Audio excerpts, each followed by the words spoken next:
Good afternoon to you. Mark Sudduth, HurricaneTrack.com here. Time for the hurricane outlook and discussion. It is Thursday, the 15th day, had to make sure, of September 2022. We're going to be talking about Fiona. We're tracking that, of course, and the title there, the subtitle of No Clear Path Yet. Huge. I mean, definitely huge. A lot of people are going to be watching this. But I also want to talk about what's going on elsewhere in the globe, other tropical cyclone activity. So let's jump right into it. All right, that's what the discussion is for in the afternoon. We go a little bit longer, in some cases a lot longer, and dive into things. So here's Fiona. We'll get back to this in just a moment, but real quick, in the Eastern Pacific, a couple of areas to watch here over the next 5 days, both of them, which is kind of odd to see, but why not? It's 2022, an odd year all around for weather anyway. Both of these have a high probability of development, so we will certainly be watching those over the next few days. Meanwhile, in the Western Pacific, Nanmadol, something like that. That's what a very well-organized, deep, well-structured tropical cyclone looks like. Remember that. You're going to want to remember that for future reference, okay? We're going to come back to that in just a little bit. The track of it, very important. Looks like it's going to be a super typhoon, very intense, and curve up here towards the bigger islands of Japan. All right, and so this is a big deal. And we know certainly our friend James Reynolds over there in the Tokyo region, he's going to be all over this. So we'll watch this closely. Huge impacts coming up for southwest Japan going forward. All right, what else? We have that other typhoon, Merbok, or however you pronounce it. This is what it looks like. It's transitioning over into extratropical territory, as we call it, losing its tropical characteristics. The energy is spreading out over a larger area, and it's going to make its way up here. There's the transition process and the tracking. And that, my friends, would be the Aleutian Islands, yes, coming off of Alaska, of all places. And this is what that looks like here on the GFS Ensemble Forecast System, just to show you some of the ensemble tracks. No, it wouldn't still be a tropical cyclone up here, but it will bring some really strong winds here to western portions of Alaska and eastern Russia. That peninsula up there, I forget the name of it, but yeah, that's pretty interesting how this is all panning out. All right, now let's go over to the Atlantic with Fiona. The 2 p.m. intermediate advisory, 1,002 millibars. All this is estimated. Although the hurricane hunters are out there en route to investigate it. I think they left St. Croix, so we will get their information incorporated into the 5 p.m. main advisory package. Top winds were estimated at 50 miles per hour. Zoom in on it a little bit. This is the track headed towards the Northeast Caribbean. We do have some cameras down here just to show you. This is on our HurricaneTrack Insider site, supported by and available to our patrons through Patreon. And this is a live look at San Juan. This is going to get pretty windy and rainy over the next few days. We will make these available on YouTube on a public feed on Saturday morning. We were just talking about that on our Discord a little while ago. This is the one from St. Thomas. If I can get the camera to pull up there, I'll try to ad lib while we wait for that. And this is important too, because there's going to be a lot of rainfall down here. And this is a big cruise ship area. Sometimes you get those big cruise ships in this shot. Our other supporter down there, Timothy, hosts this camera for us. And then we have the one over in St. John from Brent at his place. In fact, he's just coming back from his trip to the Baja. And then he was up in Manhattan for a couple of days. And his plane should be landing soon in Puerto Rico. Then I guess he flies back over to St. Thomas. And then he takes a boat to St. John. It's got to be crazy living down there in the islands. And then you got to deal with tropical systems coming through. Let's get rid of the camera shot for a minute. And that's what's going to happen. That's going to move through this area. And there's going to be impacts. Squally weather, locally rough seas, thunderstorms with lightning. That could be a problem, especially with boats that have tall masts on them. You name it. And then there's the heavy rain. And that could really be a problem, especially for Puerto Rico. And I think even more so, perhaps, the Dominican Republic and maybe even Haiti, depending on where this ends up, where the track is and how slow it goes. Very, very tricky forecast because it's almost completely dependent upon its intensity over the next couple of days. And that's what we're going to dive into in more detail here in just a moment. So, that being said, this forecast track where we see it bend off here, this is the official forecast, this is very much subject to change. It really is, and I'm going to get into that in more detail here as we go forward. All right, so looking at, again, just to remind you, the impacts, it is not just these little circles with S's in them. The impacts extend well away from that center. Those are just the center line plot points of where the center of circulation is forecast to be. All right, and then your cone of uncertainty, that doesn't tell you about the impacts either. That just tells you where the center usually is a good deal of the time over history. So that's the word we need to focus on right there, impacts. And there will be tropical storm force winds. And then really this is the one that I'm most concerned with, flash flooding, urban flooding, and then the mudslides. And some of these areas are very hilly. You focus that rainfall into these gullies or guts as they call them in some places. And we could really have a big problem down here with a tremendous amount of rain moving through. And that's what we need to focus on before we really concern ourselves too much with any potential impacts to the United States. I know a lot of people are wondering about it, but let's not forget our friends down here in the Northeast Caribbean. All right? All right, satellite animation, a lot of interesting things going on with Fiona. We'll talk about that shortly. Tropical wave out here in the eastern Atlantic with some broad rotation with it. There's kind of a dead tropical wave right there, if you will. A little bit of convection in the Bay of Campeche, really not much going on with that. This is our interesting convoluted set of features in the eastern Pacific, and this is part of our front that came through, dropped the dew points down in our area, still in the 80s in North Carolina, at least the coastal plain, but the dew points are lower, the humidity is lower, so that's kind of nice. But Fiona, that is the topic, so let's get into sort of the weeds of this. Very interesting, there's a lot more here going on than just your typical, oh look, it's sheared and there's the low-level center with the thunderstorms kind of left behind.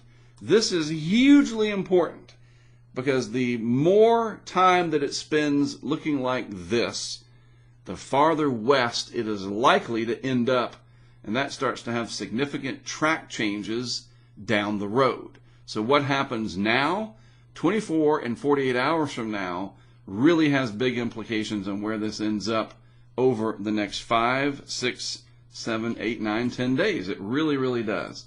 So a couple things to point out, and they're pretty obvious here. Let's use yellow to start. So here would be our low-level circulation center. Pretty easy to see. There is some low-level inflow going into this blob of thunderstorms over here. So the circulation is getting tugged on a little bit. But then the deep thunderstorms over here almost looks like mashed potatoes there. If you look real closely, the texture on this high-resolution imagery, lots of deep thunderstorms here, but they are themselves getting pushed this way. So they're going up, but what are they not doing? Remember I told you to remember that satellite shot of the typhoon in the Western Pacific. The convection was wrapping around, and we're not seeing that here. You just have sort of this bubbling action, but the thunderstorms aren't able to wrap around because of the shear, the change of wind direction with height. At the low levels, the tropical storm and its center are clearly moving this way, but at the upper levels, I showed this on my What's Up segment this morning. Now I can draw on this and show you in more detail. The upper level winds are keeping this cluster of thunderstorms removed from the low level center. It's decoupled. And as long as it's in that state, A, it's not going to strengthen. I think we all know that. And B, it really does affect the track going forward because a lower presence of this in the atmosphere, where most of it is down in the lower levels, that lower center, it doesn't feel your bigger troughs in the atmosphere. And so it's steered more to the west by the lower level flow rather than the deep layer flow of the rest of the atmosphere. And I'll be able to show you how that impacts the track here starting right now. All right? This is very, very important here. This is the GFS. This is the 12Z run from today. We'll highlight that for you right there. 12Z, 850 millibars. That's about 5,000 feet up. And there is the signature of Tropical Storm Fiona. All right? It's fairly well organized here. This doesn't show us the convection or anything else. It doesn't show us the surface pressure. This is just what it looks like structurally at the lowest 5,000 feet there, 5,000 feet up, or 850 millibars. So let's just run this out to 7 days. Okay, we'll go 2 days beyond the 5-day National Hurricane Center forecast. It moves along, kind of puttering.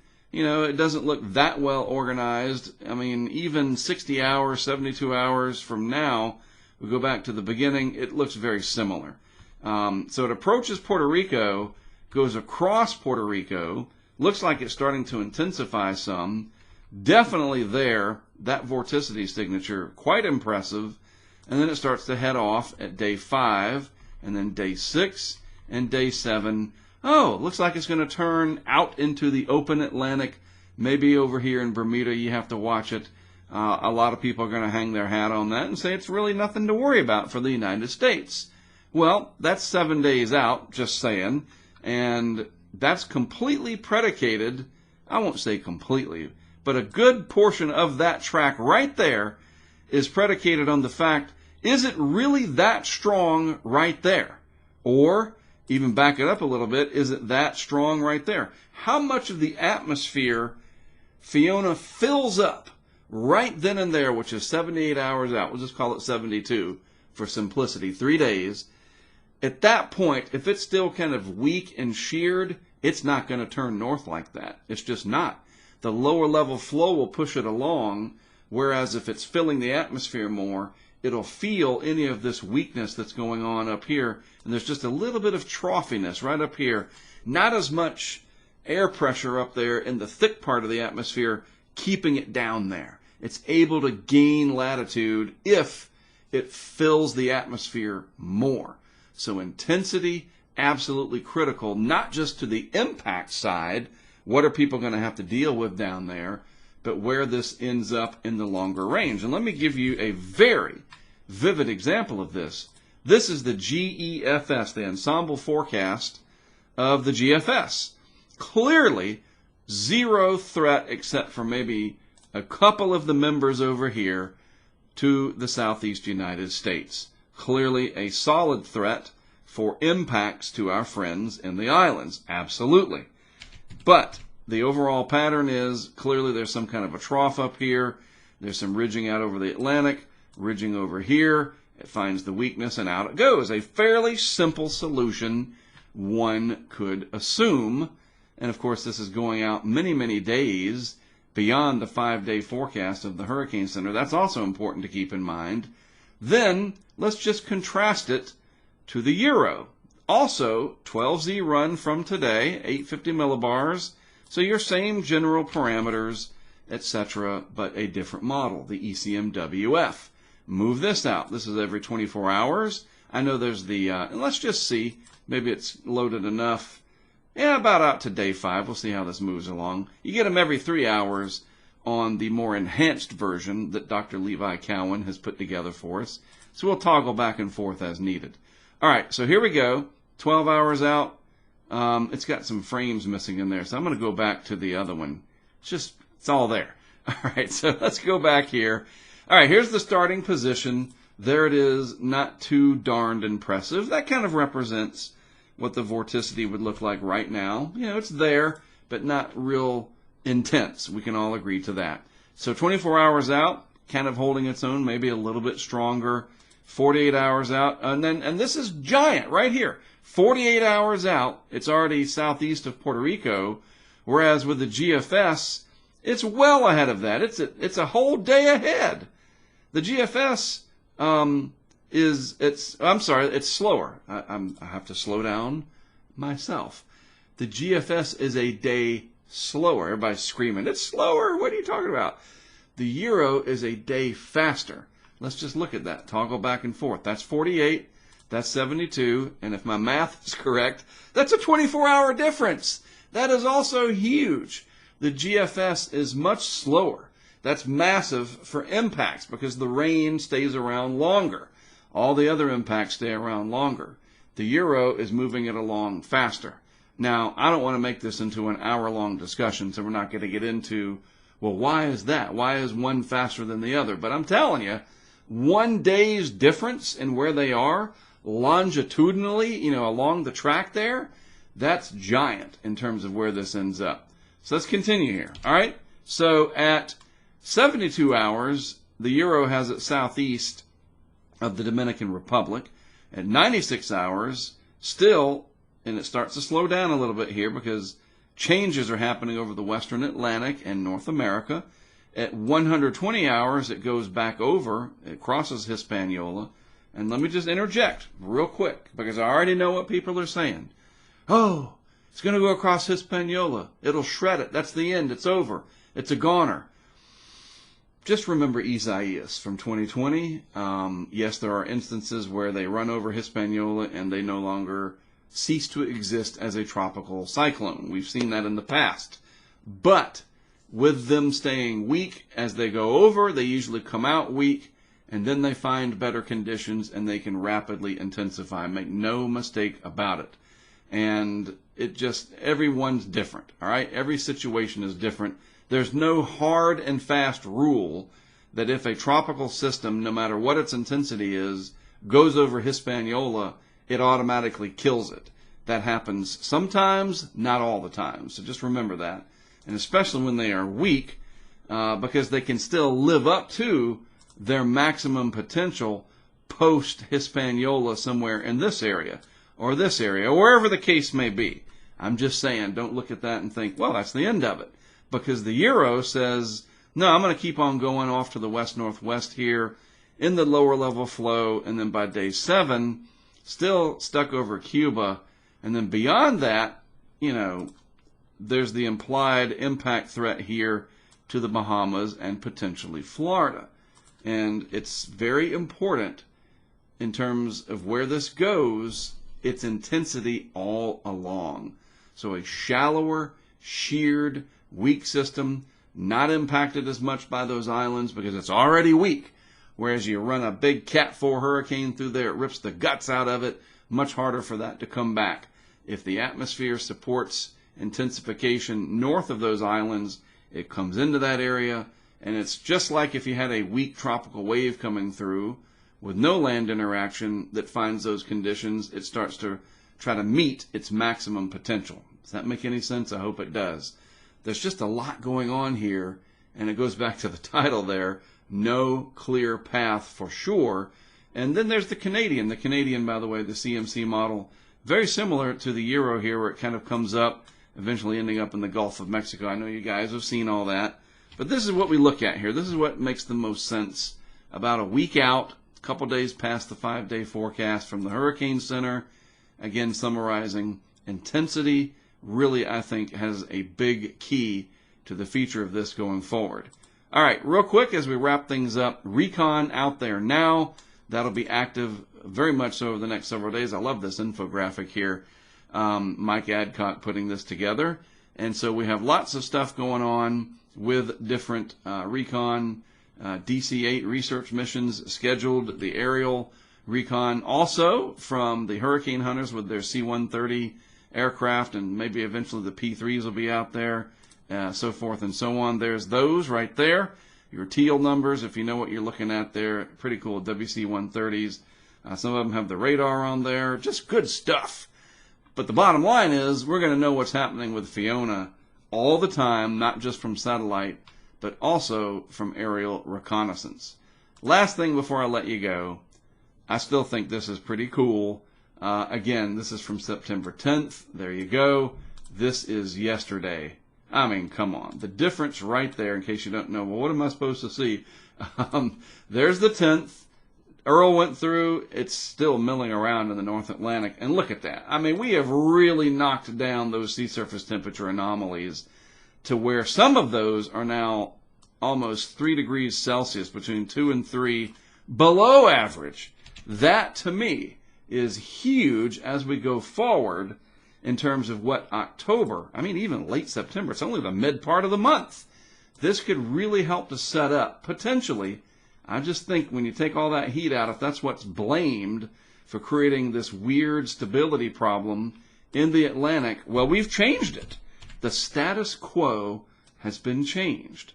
Now we have a pretty large area of sea surface temperature anomalies that have become below normal from ridiculously above normal. That is a marked change, and how that impacts the stability issues down here in the deep tropics, I don't know for sure, but I think logic would dictate that it might have some impacts, especially as we close out September and get into October, and especially considering that the water temperature profile of the Western Atlantic, the Gulf, and the Caribbean is still one that is above the long-term average. It's just something to consider. If it means something, we'll find out in due time. Right? Right. All right. Again, this weekend, I know we're not quite there yet, but starting Saturday morning, we are going to have a live feed set up where we're going to alternate between our cameras. So that'll be available on our public YouTube feed. So be sure to check that out. I'll talk about it some more tomorrow. And then we'll see. We'll see what happens with this. And the longer it stays looking like that in the thumbnail shot, the more west it's going to go. And things could start to get more interesting beyond the 5-day time frame. We'll just have to wait and see about all that. All right? All right, I'll be back tomorrow morning with the What's Up segment, and then again tomorrow afternoon with a longer and more detailed look at things with the hurricane outlook and discussion. As always, great to have you along. I do appreciate it, and that you watch this and listen from your device. It's great to have you. I am Mark Sudduth, HurricaneTrack. I'll be back with more for you tomorrow morning.